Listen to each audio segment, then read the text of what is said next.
Hi, welcome. On this video, I'd like to talk about the cuteness factor as it relates to bringing a new puppy, dog into your home environment, and how that really can get us into a lot of trouble really fast when it comes to meeting a dog's relational needs. Because here's the thing to really understand: dogs, even before they have their first, drink of water or first, mouthful of food, they're starting to do their own personality test. Dogs are born with specific relational needs, which extend through us by way of how nature attaches to the human that way, and it's the same thing that transfers over from dogs as pack animals. So it's a absolutely amazing connection, level of connection, and that's what makes dogs very unique, very special, and for me, very, just amazing. However, the thing that really I'd encourage people to think about is when you first bring a new puppy into your home environment, they're already starting to assess the leadership factor, whether or not you're actually beginning to come into the leadership role, or if there's a vacuum. And again, this is where it becomes very difficult for people especially with new puppies, because you'll start to see the puppy start to get very possessive, start to bite and nip, and then you're trying to figure it out. Is this teething? Is it possessiveness? What's going on? And then you get into where these issues of housebreaking start happening. The dog will start to mess all over the house, and then you start to attempt to use the crate, and the dog start to gain control and expressing this state of mind. You start to make a mess even inside the crate, and it's a terrible thing to have to deal with, because again, you're trying to clean up messes and you get so incredibly frustrated because you're spending all this time trying to manage a problem, but at the same time trying to figure it all out as to what's causing it. And the dog's not wanting to be on the leash, starting to challenge that, and just bad behavior right from the start. And the dog begins to become stressed out and fearful of certain noises. All these things play a part into this issue of, as soon as we get the dog home, how we think and how we're connecting at that level. Because again, dogs are very intuitive that way. They really are able to understand whether you're actually reconciling your emotional state through leadership. So leadership has to really take a priority.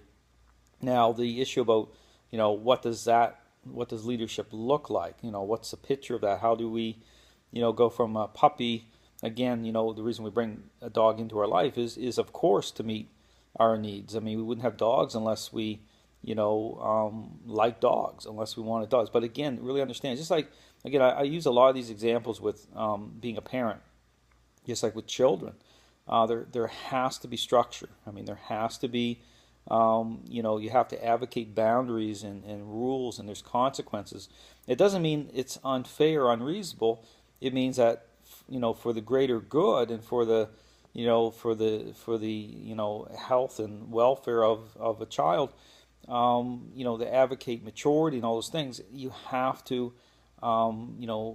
step up to the plate that way, because you do love your kids. I mean, that's the point.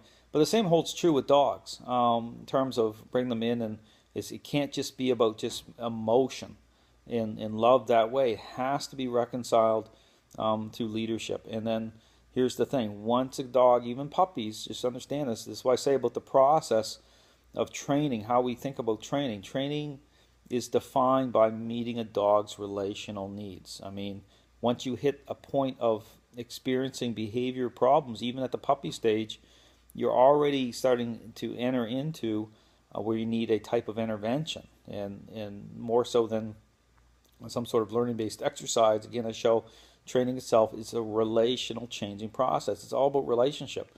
It's about understanding the motives of dogs, the control issues that manifest that way as they start to gain position, through how they're connecting at that level.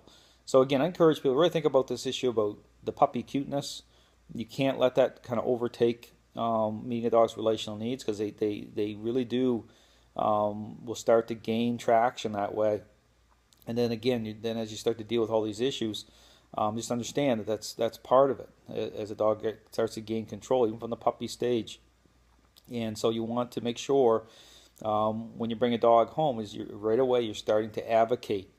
Okay, using the leash a certain way. Okay, making sure that when you're hanging out with the dog, you're advocating, making sure it's reconciled properly through leadership. And again, I encourage you, if you're looking to see what that looks like, the methodology, how to interact, all those different things, you can check out my website. Lots of great information, lots of free videos you can watch. But if you need help with your dog, whether it's a puppy, regardless of what age your dog's at, whether it's a puppy right on through, check out my training options. I have lots of great training options to help show you exactly what you need to do. Always, like always, as soon as you have a sense that things are already starting to go sideways, the sooner you have someone step on the scene to help you with that, the better. But this system is very, very unique. It's very specific to change. It actually approaches the process for what it really represents, and it helps people begin to create meaningful change with their dog. So again, you can actually enjoy your puppy. You can enjoy right from the puppy stage up through without having to be concerned that you're going to experience major problems. But even saying that, if you are experiencing any problems, whether they're major problems or not, this system of training can handle it. It can really get things turned around. So again, if you have any questions, check out my website. I'd be more than happy to give you a hand. So thanks for watching.